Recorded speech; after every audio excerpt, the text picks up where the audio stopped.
Hello and welcome to another installment of Philosophy 101. So this is a series of videos that I have put together to provide you with an introduction to philosophy, but not just the ideas of philosophy. I also want to introduce you to the tools of philosophy, the tools that you need to actively engage in the act of philosophy. And at the moment, we are working through our political philosophy module. And in the last video, we looked at the concept of liberty and its role in political philosophy. And before that, we looked at justice. So today, we are going to turn our attention to a really important topic, and that is democracy. One of the most widely practiced and indeed debated systems of governance in the world. So what makes democracy valuable? Is it the best form of government for all societies? Well, to even be able to begin to think about those questions, we have to actually examine the principles of democracy, its challenges, and its philosophical foundations.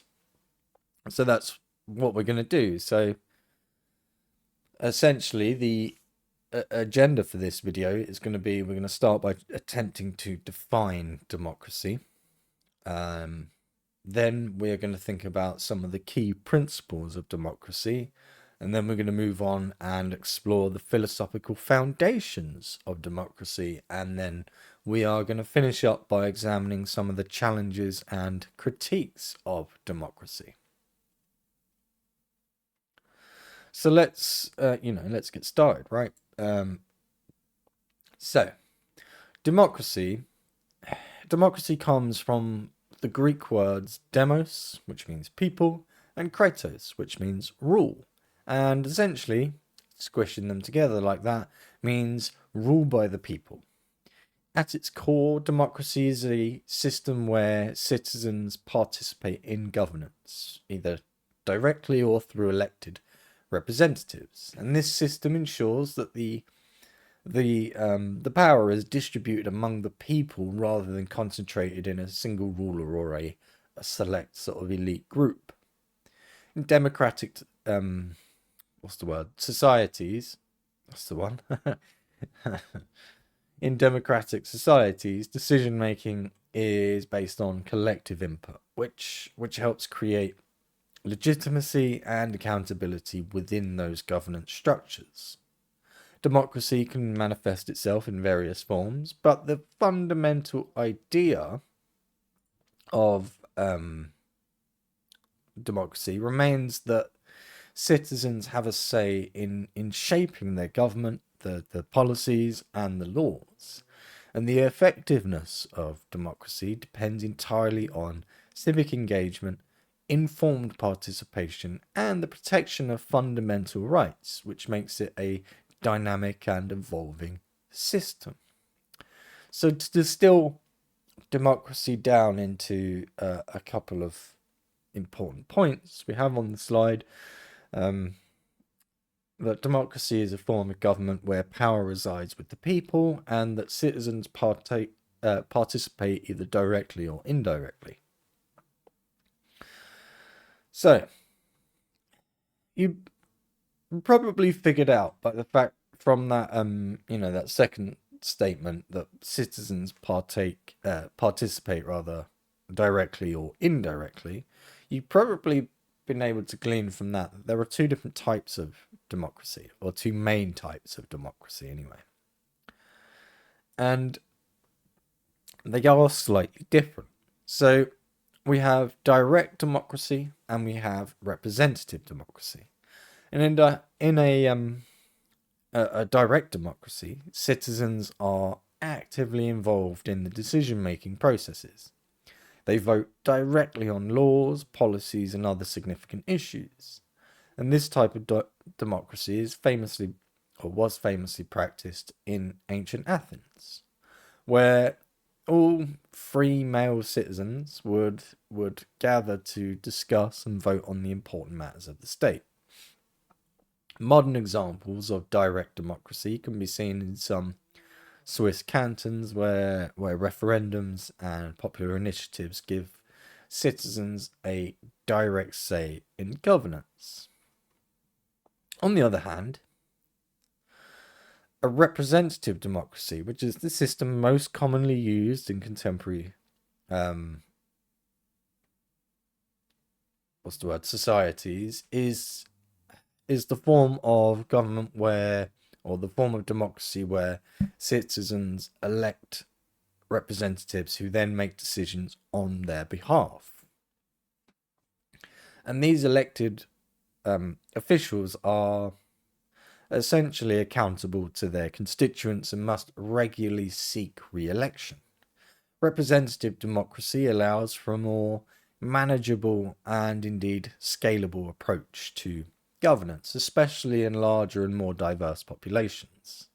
Examples of representative democracies include the United States, the United Kingdom, and India, where elected bodies such as parliaments, congresses, and assemblies play a crucial role in the legislative process.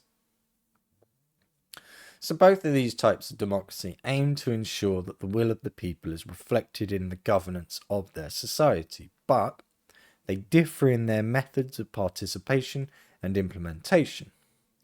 So as you can see from the slide next to me, I have kind of distilled it down as much as possible. So the main sort of difference between the two, so a direct democracy is where citizens vote directly on laws and policies, and a representative democracy is where citizens elect representatives to make those decisions for them.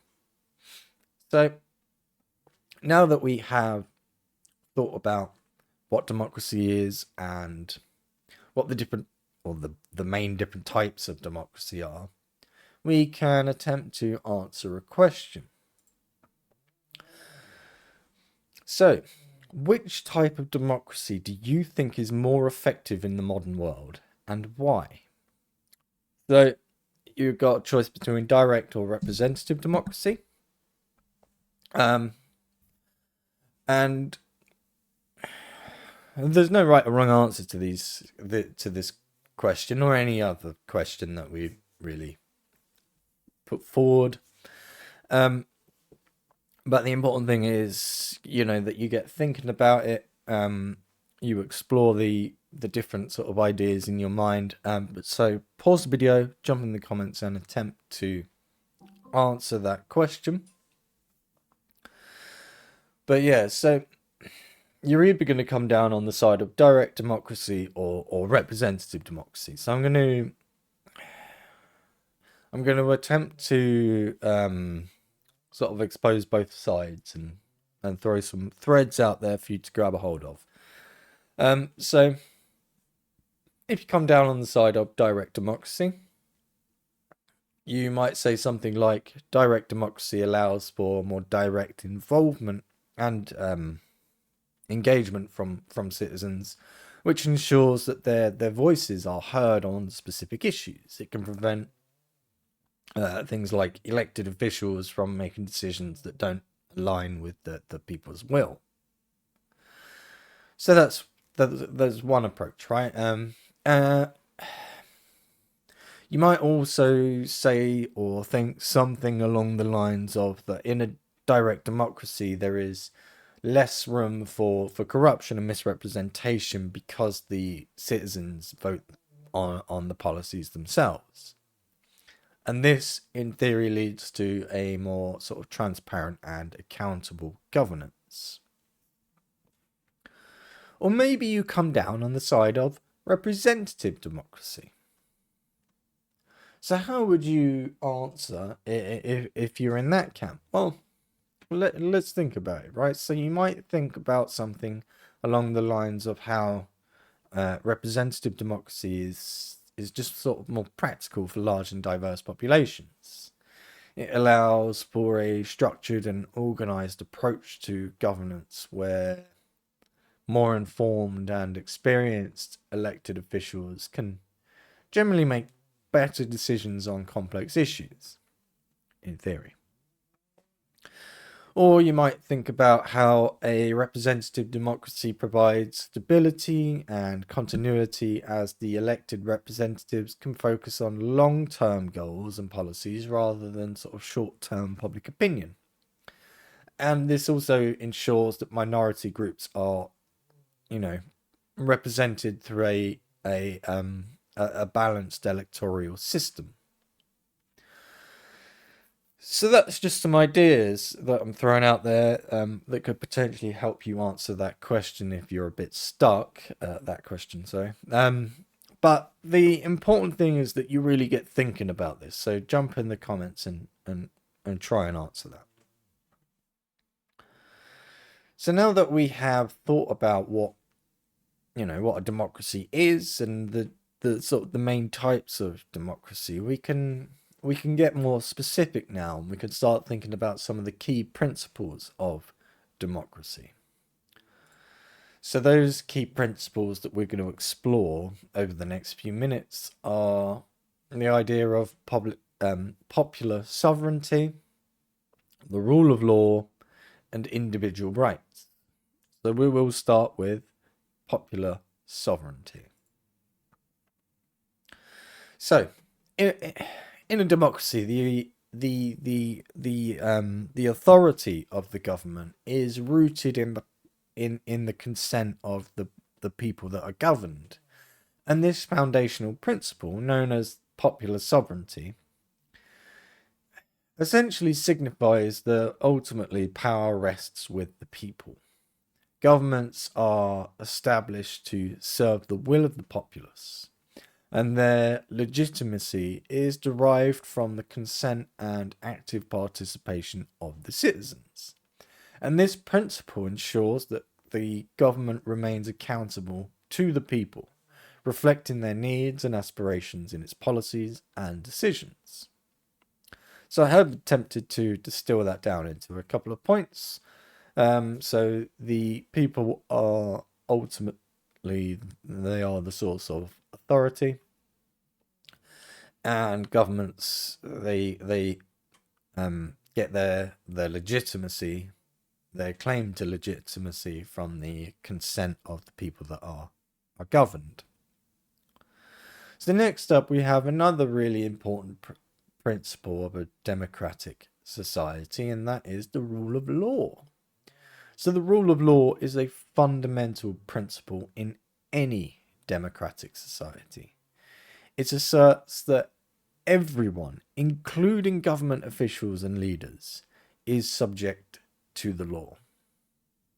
And this principle ensures that laws are applied impartially and consistently, which in turn safeguards against arbitrary and discriminatory practices. And the rule of law promotes, or attempts to anyway, promotes justice and equality, which helps maintain order and also protects the rights of the individual by ensuring that legal processes are fair and transparent. It also establishes a predictable legal framework that citizens can rely on, fostering trust and confidence in public institutions and providing citizens with a safe way to resolve disputes and conflicts. So the rule of law distilled down into a couple of bullet points, as you can see next to me. So one of the key principles of the rule of law is that laws are supreme, not individuals. So the law's more important than the person, essentially. And the rule of law also sort of protects against arbitrary power. So it helps to prevent anyone from, what's the word, like disrupting or unbalancing the system, as it were. So the final principle that we are going to explore is the principle of individual rights. So democracies safeguard individual rights such as freedom of speech and religion and assembly and so on. And these rights are fundamental to a functioning democracy as they ensure that citizens can express their thoughts, beliefs, and opinions without, fear of reprisal or retaliation. Freedom of speech allows for the free exchange of ideas, which in turn fosters a vibrant public discourse, which is essential for informed decision making and holding the government accountable. Freedom of religion ensures that individuals can practice their faith freely without coercion or discrimination, which promotes a diverse and inclusive society. And the right to assemble allows citizens to come together to advocate for their interests, organise protests, and petition the government, strengthening civic engagement and participation. So the protection of minority rights is another crucial aspect of democracy that is necessary in order to prevent what we call the tyranny of the majority. We will talk more about that. So by safeguarding these rights, democracies create a more sort of equitable and just society where all individuals, regardless of their background or beliefs, can, in theory, live in sort of live with dignity and respect. So that is the sort of the concept of individual rights. So freedom of speech, religion, and assembly, and so on and so forth, and the protection of minority rights. So now that we have gone through those principles, I want you to write down an example of how protecting individual rights can strengthen democracy. So pause the video and have a good think about this. This is, I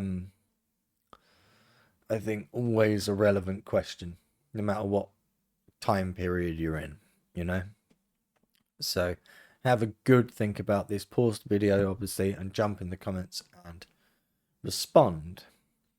But how would one attempt to answer this question? So you could say something like, ensuring freedom of speech allows for open criticism of the government, which promotes transparency and accountability. Or freedom of religion prevents religious discrimination and, promotes a diverse and inclusive society. You might think about how the right to assemble enables citizens to organize and protest against injustices, fostering, like civic engagement and reform. Or you could say, you could think about how safeguarding minority rights ensures that all voices are heard, preventing the tyranny of the majority and also maintaining social harmony. But those are just some ideas. Ideally you'd elaborate further than that. I'm just throwing some ideas out there for you to think about. So now that we have considered some of the key principles of democracy, we can now start to think about the philosophical foundations of democracy. So we're going to start with the beginning, basically. So we're going to go right back to the ancient Greeks, to Plato and Aristotle, which is, the same place we go back to for basically everything in philosophy, it would seem. We nearly always go back to the Greeks. So we're going to start there, and then we're going to think about some of the more sort of modern thinkers. So Jean-Jacques Rousseau and John Locke. And then after that, we're going to think about utilitarianism and democracy and how they sort of interact. So, let's start with the ancient roots of democracy. So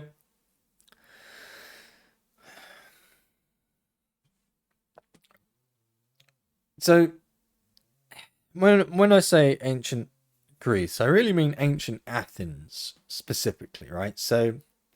Um, so we're going back to Plato and Aristotle. So you need some context. When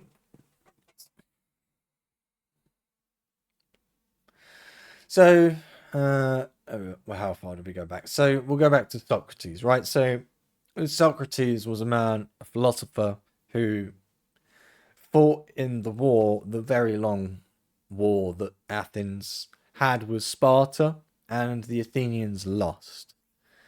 The Spartans messed them up, basically. Um,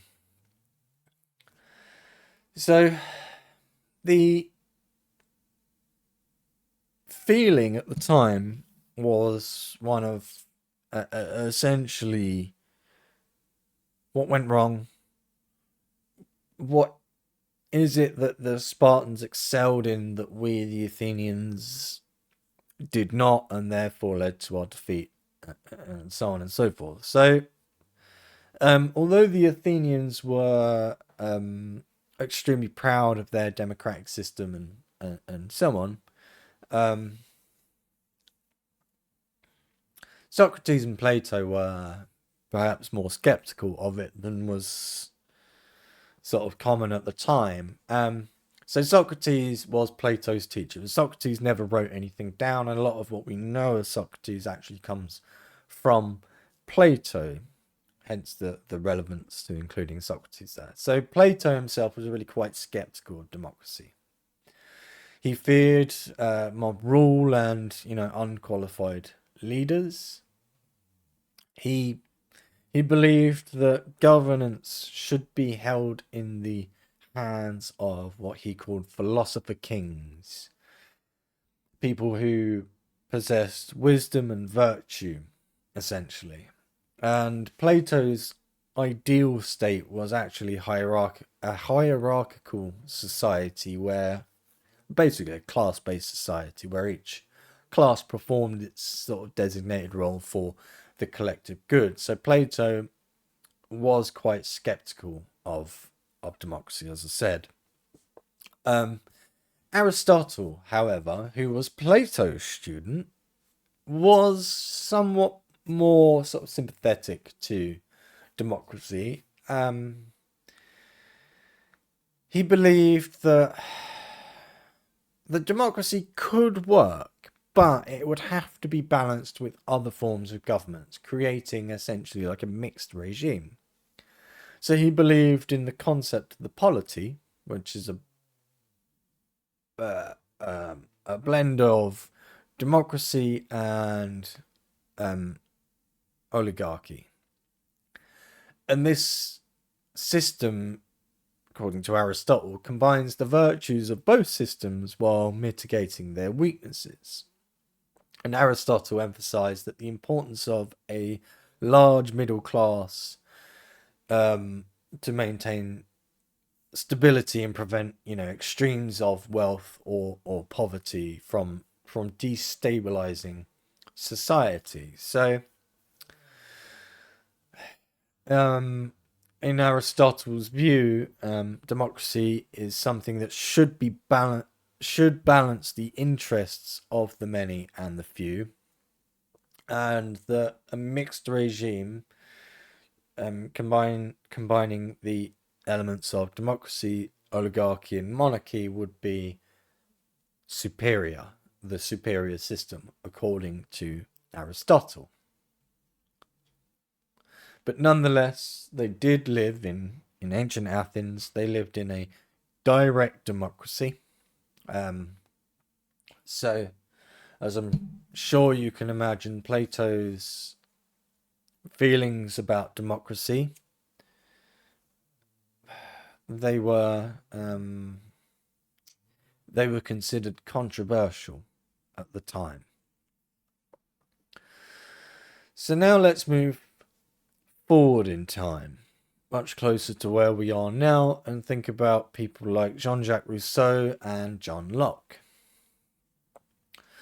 So John Locke emphasized individual rights and the necessity of government by consent, which laid the groundwork for modern liberal democracies. He believed that a legitimate government must be based on the consent of the people and must protect the natural rights of life, liberty, and property. Locke's ideas were revolutionary at the time, and they provided a philosophical foundation for the development of a constitutional government and the protection of individual freedoms. Jean-Jacques Rousseau, on the other hand, argued for a form of direct democracy where citizens collectively determine the general will. He believed that true democracy could only be achieved when the sovereign authority lies directly in the hands of the people. Rousseau's concept of the general will was that collective decisions made by the people would reflect the common good, thereby ensuring that the interests of the community are prioritized over individual desires. And this idea was influential in shaping modern democratic thought and practices, which promotes the idea that democracy must involve active participation and collective decision making by all citizens. So, as you can see, Locke advocated for consent of the governed and protection of rights, and Rousseau advocated for collective decision making through the general will. So now that we have thought briefly about Locke and Rousseau's ideas, I have a question for you. So which thinker, out of Locke and Rousseau obviously, do you think is offering us a better foundation for democracy, and why? So obviously I want you to pause the video, jump in the comments and respond to this, but I am going to throw out some ideas, one that's in favour of Locke, one in favour of Rousseau, and some kind of a middle ground position as well, just to throw some ideas out there to help you get thinking if you're struggling to answer this question. So, you might think something along the lines of how John Locke provides a better foundation for democracy because of his emphasis on individual rights and government by consent, and how that aligns with the principles of modern liberal democracies. Locke's focus on protecting what he called natural rights and ensuring that governments operate with the consent of the people creates a system that hopefully safeguards individual freedoms and promotes stability. You might go the other way, and you might think that Rousseau offers a better foundation for democracy because his vision of a direct democracy ensures that sovereign power truly lies with the people. And Rousseau's concept of the general will underscores the importance of collective decision-making and active citizen participation, which hopefully will lead to a more engaged and cohesive society. Or you might want to take the middle ground and say something like both Locke and Rousseau provide valuable insights into democracy. Locke's emphasis on individual rights and government by consent is crucial for protecting personal freedoms, while Rousseau's focus on direct democracy and the general will highlights the importance of collective decision-making and community interests. A balanced approach that integrates elements of both thinkers could potentially offer a more robust foundation for democratic governance. So that's just some ideas for you to grab hold of, to think about, to explore, and so on. Um, we are going to think some more about democracy. I can't even speak today. We are going to think some more about the modern thinkers in to do with democracy. But specifically, we are thinking now about the utilitarians. So Jeremy Bentham and John Stuart Mill they were both really quite prominent utilitarian philosophers. And they argued that democracy is valuable because it promotes the greatest happiness for the greatest number of people, as you can see on the slide here. So Bentham was known for his principle of utility, and he believed that the best political systems were those that maximize overall well-being. He asserted that when people have a say in their governance, they are much more likely to support policies that enhance their collective welfare. John Stuart Mill, who was sort of building on Bentham's ideas, emphasized the importance of individual liberty and participation in a democratic society. And Mill argued that democracy not only improves governance by reflecting the will of the people, but also has intrinsic educational and developmental benefits. He believed that engaging citizens in the political process fosters personal growth, and this encourages the development of individual capacities and promotes a more enlightened and moral citizenry. Mill also recognized some potential challenges within a democratic system, such as the risk of the tyranny of the majority, which I know I keep bringing up, but we are going to get to that in a second, where the desires of the majority could potentially oppress minority groups. So to mitigate this, he advocates for a system of checks and balances, such as constitutions and guaranteed rights, to protect individual freedoms and ensure that the interests of minorities are not overlooked.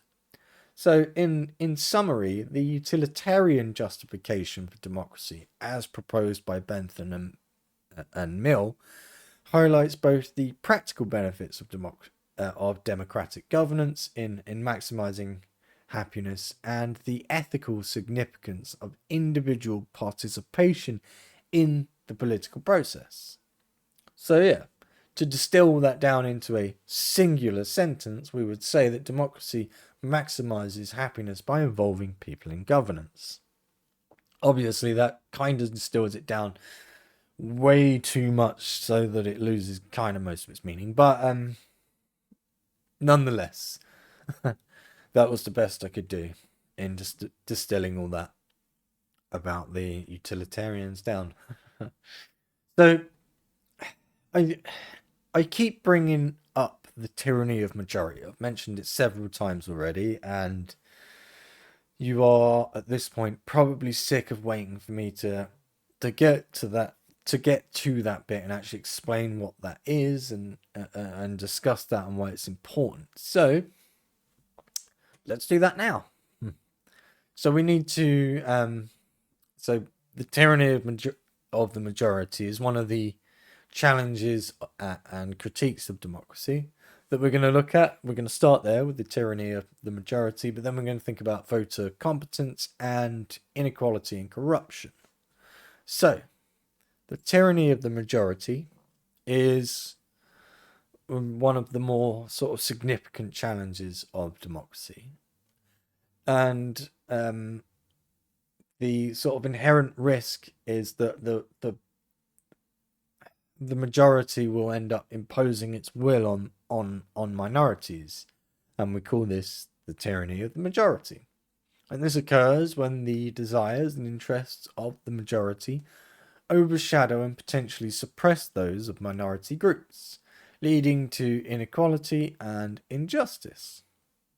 To address this issue, various safeguards such as constitutions and guaranteed rights are essential. These mechanisms are designed to protect individual freedoms and ensure that the voices of minority populations are not only heard but also respected within the democratic framework.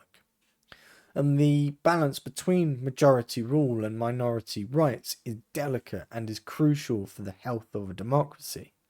Without proper checks and balances, the democratic system can devolve into a form of majoritarianism. I always struggle to say that word. Where the majority wields excessive power, leaving little to no room for dissent or diversity of opinion. Therefore, creating a robust legal and institutional framework that upholds the rights of all citizens, regardless of their numerical strength, is paramount in preserving the democratic ethos of fairness and justice. So, to distill that down, the majority can oppress minorities. A quick note on that. It's not necessarily like an intentional thing when that happens. It's just one of the dangers of having a collective. You will have a majority and you will have a minority, and potentially the minority voices are drowned out. So as a result, safeguards like constitutions and rights are essential. So that's the tyranny of the majority that I keep on banging on about, and I think it's pretty clear from that how important and how dangerous that is. So it's something that needs to be managed and looked out for at all times. So now let's think about voter competence. So critics argue that essentially that democracy assumes voters are both informed and rational. However, this ideal is really quite frequently challenged by the reality that actually many voters can be swayed by emotions, misinformation, or short-term interests, rather than the long-term benefits or like logical reasoning. So in modern democracies, the competence of voters has become a subject of intense debate. Voter competence refers to the ability of citizens to make informed and sound decisions when participating in the electoral process. And this involves understanding the policies and the platforms of different candidates, the implications of various governmental decisions, and the broader socio-political context. Several factors contribute to concerns about voter competence. First, the proliferation of misinformation and fake news can significantly distort public perception. In an age where social media plays a dominant role in information dissemination,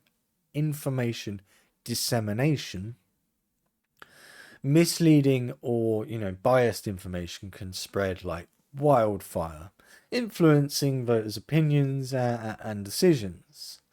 So voters may not always have the best tools or skills to discern credible sources from unreliable ones, which leads to decisions based on false premises. Second, emotional appeals in political campaigns can, and quite frankly do, often override rational analysis.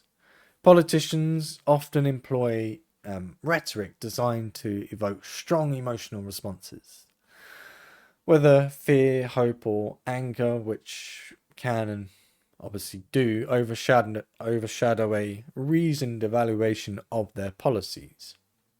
And this strategy can be particularly effective in swaying undecided voters or those with sort of limited understanding of complex policy issues.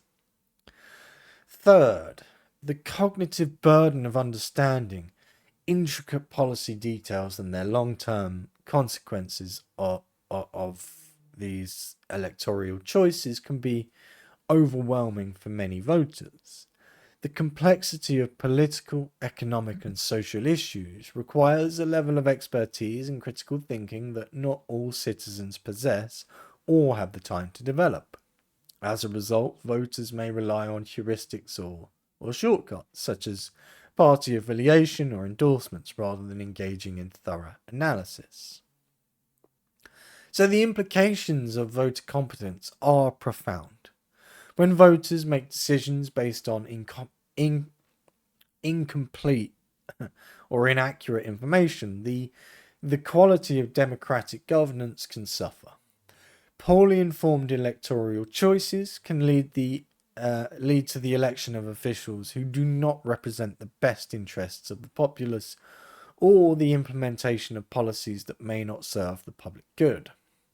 Addressing this challenge involves enhancing civic education, promoting media literacy, and ensuring access to accurate information. Civic education programs can equip citizens with the knowledge and skills needed to navigate the political landscape effectively. Media literacy initiatives can help individuals to critically evaluate the information they encounter and make informed decisions. Further, efforts to combat misinformation through fact-checking and reliable news sources are crucial in maintaining the integrity of the democratic process. Ultimately, while voter competence is a complex and multifaceted issue, taking steps to educate and inform the electorate can strengthen democracy and ensure that it truly reflects the will and welfare of the people. So, as another sort of aggressively simplified version, voter competence can be distilled down into the idea that democracy assumes voters are both informed and rational, and that voters can and are influenced by misinformation, by emotions and short-term interests, and that education and media literacy are key to improving voter decision making. So that is voter competence. That was a lot, I know. So now we need to think about inequality and corruption. How exciting.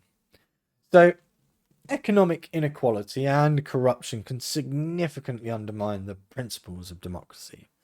They do so by giving disproportionate power and influence to wealthy individuals or like special interest groups. Economic disparities erode the foundations of equal representation within a democratic system. When wealth is concentrated in the hands of a few, these individuals or entities can exert some undue influence over political processes, such as by funding campaigns or lobbying for legislation that serves their interests rather than the public good. And this imbalance creates a scenario where the voices of the less affluent are basically drowned out, resulting in policies that may favour the wealthy and exacerbate existing inequalities. Corruption further weakens democracy by eroding public trust in democratic institutions, and I think this is obvious, right? When government officials or politicians engage in corrupt practices such as bribery, embezzlement, or nepotism, or even just straight up lies and so on, they undermine the integrity of the political system, and this leads to a loss of confidence among citizens in their leaders' ability to govern fairly and effectively. As trust diminishes, voter apathy and cynicism can and does increase, reducing civic engagement and participation in the democratic process itself. Also, corruption can divert public funds away from essential services and infrastructure, hampering any sort of meaningful economic development and also perpetuating poverty and inequality. Addressing these challenges requires a multifaceted approach, strengthening legal frameworks and enforcement mechanisms to combat corruption is crucial. This includes implementing transparent and accountable governance practices, ensuring rigorous oversight and audit what's the word I'm looking for? Audit procedures, as well as fostering a culture of integrity within public institutions. Also, promoting economic policies that seek to reduce inequalities, such as progressive taxation, social welfare programs, and equitable education and healthcare access, can help level the playing field and sort of enhance democratic representation. Ultimately, tackling economic inequality and corruption is vital for the health and sustainability of democratic systems, or really just about any system, to be honest. So by addressing these issues, democracies can ensure that they more accurately reflect the will and welfare of all citizens, not just the privileged few. So, as we can see on the slide next to me, the sort of main points in there really are that economic disparities erode any form of like equal representation, and that corruption just obliterates trust in democratic institutions.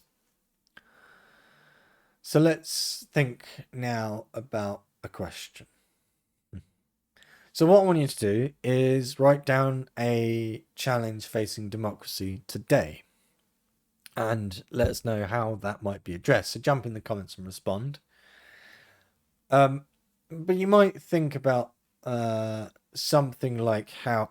So you might take, economic inequality. So you might think about how economic disparities can lead to unequal representation and influence in politics, and potential solutions might include implementing progressive taxation, increasing access to quality education and healthcare, and promoting like fair wage policies and that sort of thing. Well, you might want to take corruption as a challenge. So corruption undermines trust in democratic institutions. So addressing it could involve strengthening legal frameworks, ensuring transparency in governance, and trying to create a culture of accountability through active civic engagement. You might want to tackle voter competence as your challenge. So in this, essentially ensuring that the voters are well informed and competent in making decisions is crucial. And this can really be improved through comprehensive civic education programs and ensuring that the availability of reliable information sources as well. Or you might want to tackle sort of, attempting to balance liberty and equality. So finding a balance between individual freedoms and ensuring equal opportunities for all remains a core challenge. And policies that protect personal freedoms while promoting social justice and equal opportunity are essential if you want to overcome that challenge. So that's just some things to think about. So again, that question is really simple. Just write down one challenge that democracies today face, and how should that challenge be addressed? So jump in the comments and answer that. So now we need to think about how we try and balance liberty and equality. And we also want to think about how we balance majority rule and minority rights. So essentially, on a grander scale, what we're trying to do is think about how we would balance democratic values. So, one of the most enduring is probably a good word to use here. One of the most enduring challenges are for democratic societies is the delicate balance between liberty and equality. So liberty, or the freedom of individuals to act as they choose, is a cornerstone of democratic principles. However, unfettered liberty can lead to significant disparities in wealth and power, as those with more resources can accumulate even more, and therefore leaving others behind. On the other hand, an excessive focus on equality can result in the limitation of personal freedoms, such as let me try that again because I've thrown myself off there. So, on the other hand, the focusing too much on equality can result in the limitation of personal freedoms, as efforts to level the playing field may require some really quite restrictive measures that curb individual rights. So the key lies in trying to find a balance, or harmonious balance, between where citizens can enjoy their personal freedoms while ensuring that everyone has equal opportunity to succeed. So that is what we need to think about when we think about sort of balancing liberty and equality. But we also need to consider how we balance majority rule and minority rights. So this is another critical aspect of a healthy democracy, i.e. the balance between majority rule and protection of minority rights. Majority rule is it's fundamental to democratic decision making, as it reflects the will of the greater number of citizens.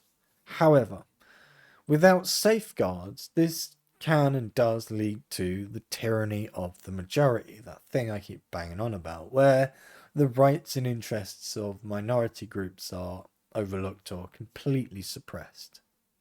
So democracies must therefore enshrine protections for minority rights within their legal and institutional frameworks to ensure fairness and also prevent oppression. So this involves not only legal protections against discrimination, but also inclusive policies that promote the active participation of minority groups in democratic processes. So as you can see next to me, I have attempted to distill that down into the sort of the main important points. So democracies must balance liberty and equality. Majority rule should be checked in order to protect minority rights, and ensuring fairness while maintaining personal freedoms is essential and basically non-negotiable. So, how can democracies strike a balance between the majority rule and protecting minority rights? I really want you to think about this, and obviously jump in the comments with your response. So there will be some different perspectives that you can take on this, some different points that potentially could be covered or should be covered. I am gonna power through a few of them very, very briefly, just to give you some idea of what, if you're struggling to come up with an answer. It'll give you hopefully something to think about and help, free that answer from your mind. But I do want you to have a go at answering it yourself first, though. So pause the video and jump in the comments and let me know. So again, that question is, how can democracies strike a balance between majority rule and protecting minority rights? So let's think about this. I think there's some of the things we need to think about in order to answer this question are legal protections, policies, like inclusive policies, essentially, education and awareness, I guess sort of dialogue and engagement as well, and what have I missed? Legal protections, education and awareness, inclusive policies, dialogue and engagement. Oh yeah, power sharing mechanisms. That was the other one. So, legal protection. So, essentially, what I mean by that is ensuring that the constitutions and legal systems have really quite, robust protections for minority rights, including things like anti-discrimination laws and also the required mechanisms for legal redress. What else did I say? Education and awareness. So promoting education and awareness programs that foster understanding and respect for the sort of diversity and inclusivity and all of that good stuff, right?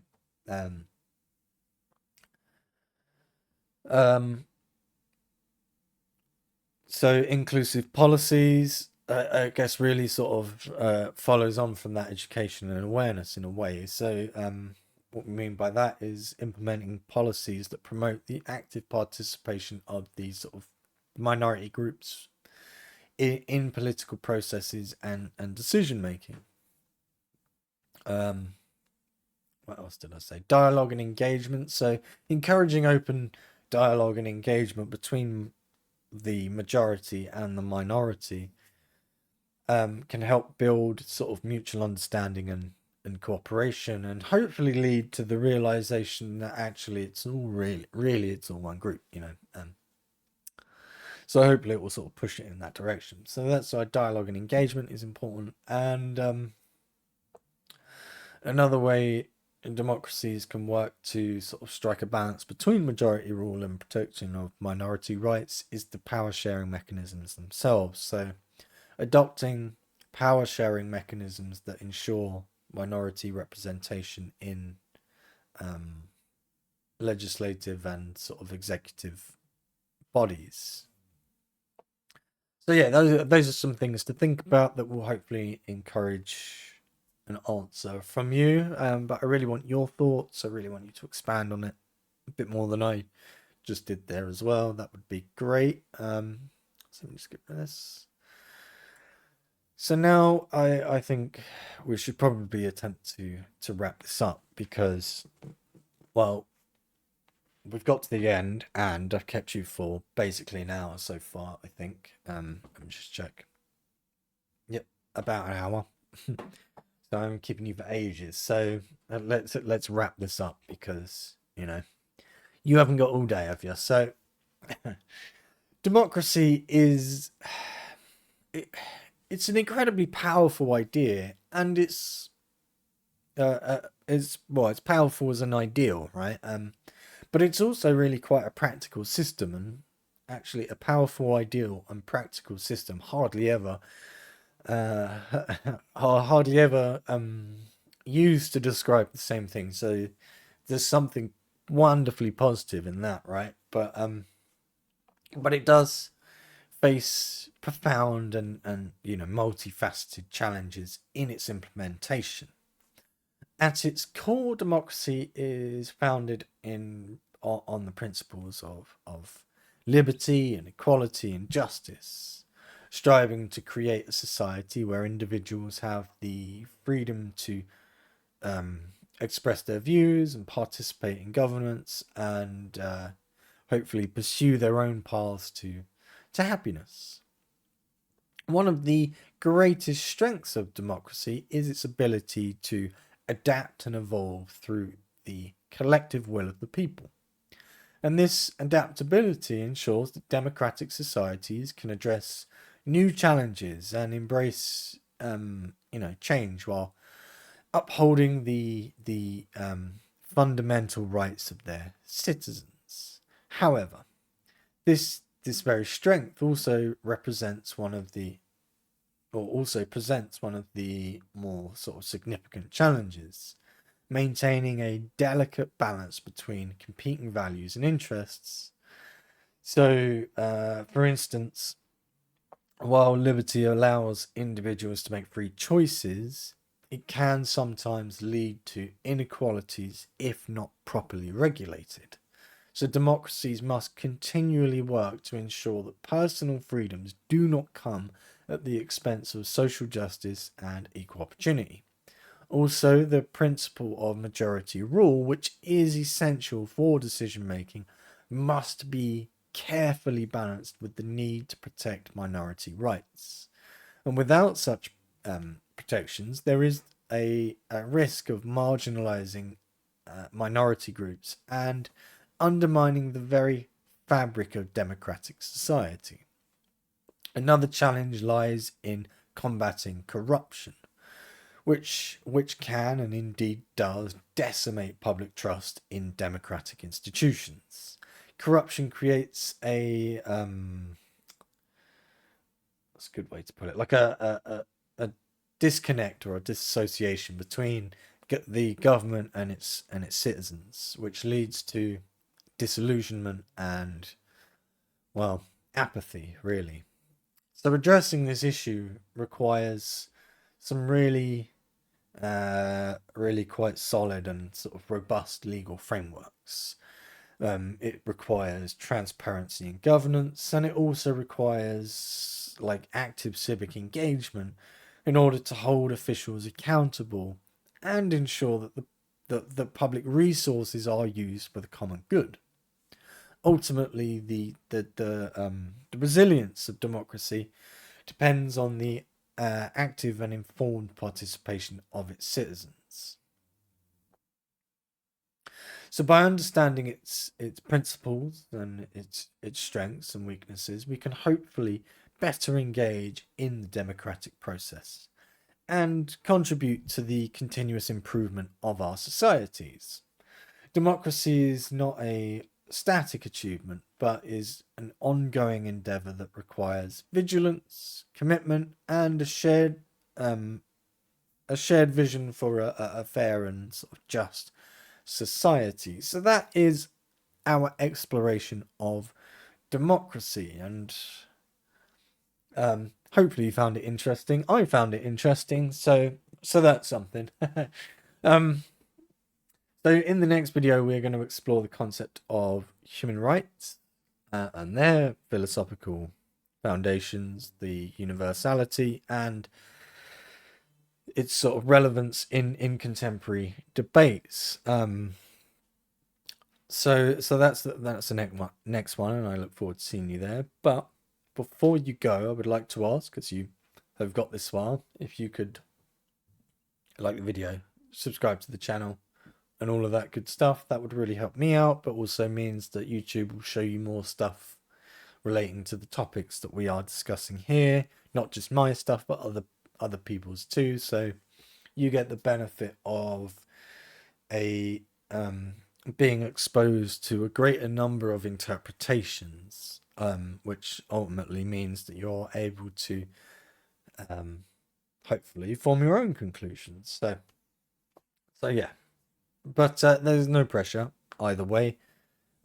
Thank you for your time today. I really appreciate it as always, and yeah, I look forward to seeing you on the next one. So do take care, and I'll see you there.